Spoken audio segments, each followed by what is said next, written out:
The Springfield Emissary, another nice addition to our Great Affordable 1911 series. And for the Springfield haters out there, the few of you that are still hung up on what you think Springfield did 5 years ago, please bear with us. Don't hate on us just because we're showing a Springfield. We're going to talk about the gun, not the politics. Stick around.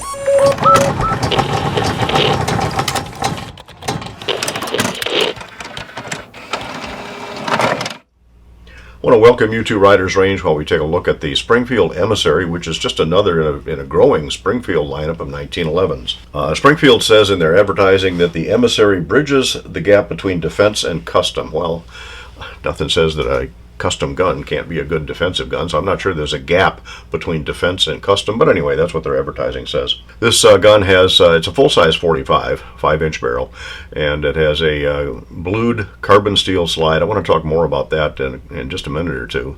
It has a stainless steel frame, so it's actually a two-tone, but both of those are forged. The barrel is also forged, and again, we'll talk about a couple of unique features on the barrel here shortly. So starting on the slide, it is a tri-top slide. By the way, gun is unloaded. There's nothing in the magazine and nothing in the chamber. So the gun is completely unloaded. And if I do point this at the camera, don't worry, I'm not behind the camera the way my setup is down here in the cave for photographing guns. So anyway, tri-top slide, that seems to be the rage for a lot of manufacturers nowadays, to get away from the conventional rounded top of a typical 1911. This one, as I mentioned, is blued carbon steel. Does have, I guess you'll call them serrations here at the front on the angled part of the tri-top. They're not the best in the world for doing a press check. They're kind of widely spaced, not overly aggressive, but yeah, they'll certainly get the job done. And it has serrations in the flat top, which allegedly cut down on glare. Again, I've never had a problem with the glare, even on a stainless steel gun shooting outside. But again, it's something extra that goes into manufacturing that makes it look kind of cool. Does have a dovetailed in front sight. This one is both tritium and luminescent is what they say. And the rear sight is a tactical ledge type that is a U-notch, which Springfield is using on a lot of their guns nowadays. Gives you a nice quick combat type of pickup. Not the world's greatest for precision, but it does work. You'll see in the footage that we'll be rolling throughout this video that it was working okay until I tried to get to the 6-inch plate at 50 yards. I only took a couple of shots at it and couldn't get the 6-inch. If I put more rounds through it, maybe I would. But so those sights aren't the best for precision, but they do work very good for combat. All right, so on the slide, it does have slide serrations in the rear. Again, these are not overly aggressive, but more so than the serrations on the front. And I like the fact that they are on an angle with the grip, as opposed to some where the slide serrations are the original GI type, which are just vertical, not in alignment with the grip. So that's just a nice aesthetic touch there. The blued slide, however, it looks nice. It's not quite as shiny as a Colt Royal Blue, but it is a nice, if you like the two-tone type of finish. The problem is, you can even see it right here, it gets fingerprints in a heartbeat, and it's even showing, this gun has been gently handled, but it's even showing scratches and a little bit of wear right there at the muzzle, by the way. Typical 1911 fashion, this is a straight cut slide. There's no melting at all to the slide, so certainly no carry melt on it at all. And definitely a sharp 90-degree corner, but it's wearing a little bit up there, and you can see some slight scratches in the side, and fingerprints show up in a heartbeat. Okay, I'd rather have something that didn't show scratches quite as easy, but it does look kind of nice. Let's see, fit and finish on it on the back. It's got really good slide to frame workmanship here, as well as slide to ejector. However, slide to extractor is not quite as good as I've seen on some other pistols. For the price point, it's okay, but it wouldn't have taken much to make that extractor fit just a little bit better to the slide. Skeletonized hammer, good adequate paddle on the thumb safety, which is not ambidextrous. And the other end, here's another nice touch I like on this particular gun. The crowned or reverse crowned barrel, not quite perfectly flush cut with a slide, but again, for the price point, it's good. And the fact that it is a reverse crown is a really nice touch on this price point of gun. However,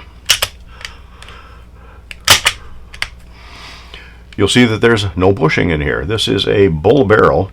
Again, Springfield advertising says this cuts down on muzzle rise. Yeah, okay, the heavier the barrel, theoretically, the more it's going to cut down on muzzle rise, but it's negligible in my experience. You'll see it does have a full-length steel guide rod, however. So a bull barrel on a 5-inch 1911 is not what you'll usually find. Most of them are going to be bushing. The barrel, by the way, is... because there's a steel frame, the barrel itself is not ramped. You'll see on aluminum frames the barrel will more likely be ramped. And certainly on a 9mm it's likely to be ramped. So getting down to the frame, it does have an accessory rail on it if you want to hang a light, laser, lunchbox, whatever you need to carry on your gun. We'll come back to the trigger guard and the trigger here in just a minute. The grips are thin VZ G10 grips with a grenade pattern. At least that's what they call it. And the grenade pattern is actually carried through to the back strap and also the front strap of the gun. There is good, solid gripping surfaces on this gun that much better than a lot of other factory guns, and they're not rough or aggressive, or I guess they're aggressive, but they're not so rough that they're going to be digging into my hand. Not much of a mag well at all. It does have a little bit of a bevel on the inside. That bevel is no more than what you're going to find on a Smith & Wesson E series. Certainly not a mag well like you find on the Sig or on the heavy armor division, but basically typical 1911 fashion. A couple of concerns I have about the gun, though. One is well, actually the main concern is the shape of the trigger guard. Initially, I thought that was going to present a holstering issue, but it really doesn't. What does present a holstering issue is going to be the Picatinny rail. If you get a standard 1911 Kydex or even a leather holster that's not designed for a rail, the gun is not going to go into that holster. However, if you get one that is designed for a rail gun, then this gun's going to work in it just fine. And I got a couple of them here that are specifically designed for guns with rails, and this gun does fit just fine in them, although I'm a little concerned about how that finish is going to hold up with any significant holstering with this gun. But the square trigger guard did not present any kind of an impediment to holstering as I thought it might at first. Which then gets us into the trigger, which is it's a nice flat face trigger, not quite the same as the flat face trigger on the Sig that you saw in, I want to say this is probably part 3 of our Great Affordable 1911 series. But it breaks nicely and cleanly, and again, gun is unloaded. There's no magazine in it right now. It does have a nice little bit of a take-up. Almost no vertical movement, which means it's fitted fairly well. Virtually no, just a hair side-to-side movement. A little bit of take-up. Typical 1911. Short, crisp. No over-travel. I will note, though, there's no over-travel stop on this trigger. But it is nicely fitted so that there is virtually no over-travel. Typical 1911 magazine release. Grip safety does have a nice beaver tail and a speed bump on it. So all in all, a relatively nicely fitted, nicely functioning 1911. Oh, I didn't mention that the trigger, so I did 5 pulls with my Wheeler electronic gauge, and those 5 averaged out to 3 pounds, 8.5 ounces, so roughly 3.5 pound trigger. And again, it's a nice, clean, crisp, nice 1911 trigger. It's hard to get I've seen some bad 1911 triggers, but for the most part, a mediocre 1911 trigger is still going to be better than most of your good pivoting type triggers. Surprised how heavy this gun was, though. We weighed this gun with 8 rounds in the magazine. By the way, it does come with 2 8-round magazines. These are made by Mechgar, and they are good magazines. We've had no functioning issues with them so far. I like Wilson mags as a preference, but really I haven't had any problems with Mechgar mags. So with 8 rounds of 230 grain ball ammunition, plus 1 more for the chamber, total of 9 rounds. This gun weighs out at 49.3 ounces, and when you look at some of the other full-size 1911s that have had, the next closest to that would be the The heavy armor division, which is again a good solid steel two-tone gun. This is reverse two-tone. The slide is polished and the frame is blued.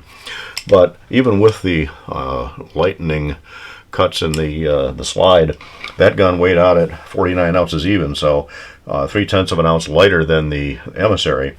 Next heaviest would be the Sig Scorpion, and again, steel frame, full-size gun. This came in at 46.8 ounces, which I thought was rather heavy at the time, even compared to my Smith & Wesson E series, which, by the way, also shows fingerprints. This one came out at 45.8 ounces. So 49.3 loaded is definitely on the heavy end of 1911s. So considering all that, how does this gun shoot? Well, you know that we tried it at 15, 12, 15, 25, and 50 yards. We took it indoors first over to Ann Arbor Arms and did some 15-yard indoor work. And when it grouped right, and let me rephrase that, when I made it group right, then it was holding less than 3 inches at 15 yards, which I'm happy with. There were some flyers in there. I'm going to attribute all of those to me. It was certainly not my best day, and maybe I had too much coffee that morning. But when I do my part, the gun definitely does its part. And at 3 inches at 15 yards with plain ball ammunition, I'm okay with. We shot at 25 yards, and the group was still just a hair high right. And again, any flyers high right are up to me, not the gun. But the grouping still, the good shots, not the flyer shots, were still good there at 25 yards. So we took it out and ran the plates. You saw some intro with the plate run on it, where we're shooting our plate rack at 12 yards. And I'm not the fastest shooter in the world by any means, but I can set up a decent rhythm on the plates, and this, when I'm doing my part, this gun hits where I want it to. We moved it over to 25 yards, and I struggled a little bit initially at the head. You can see that very first shot on the head just clipped it upper right, and again, the gun shooting just a hair high right. So I missed it with the next probably 2 or 3 shots, and it finally settled in and got the head and moved that with authority. Got the pelvis on the silhouette of the center first shot and moved that with authority. I got the 8-inch plate on the left and the 8-inch plate next to the head silhouette. Got both of those with no problem at all. So 25 yards, as long as I was doing my job, it did its job. And then we moved it out to 50, and you know we have to try everything at 50. The gong, no problem. The 16-inch white with the green center, first shot on that was just about dead center on the plate. I was pleased with that. Took it to the 12-inch right below that, and the first shot on that was again almost dead center. Went over to the 10-inch, hit that a little high, and then went down to the 8-inch, and the first shot actually pulled to the right of the 8-inch and hit the support frame for the silhouette in the 12-inch. And then the next shot managed to get the 8-inch okay. And then we tried the 6-inch. We have to try a 6. I had 2 rounds left, and no, couldn't get the 6-inch. But I blame that on me, not the gun. If I'd have put some more ammunition through this, I'm sure I could have got it. But it was cold. I wasn't going to load up another magazine and continue to shoot. So the accuracy is there as long as the shooter does his or her part. So I said at the beginning, this fits into our Great Affordable 1911 series. Remember, the range on that for affordable was anywhere from $400 to $1,600. All right, now you're going to say $1,600 is not affordable. Go back and look at the introduction to that series, or go to my website, riders-range.com, and look at our explanation of how we arrived at affordable. So anyway, this gun fits into that because the MSRP on this is just under $1,300.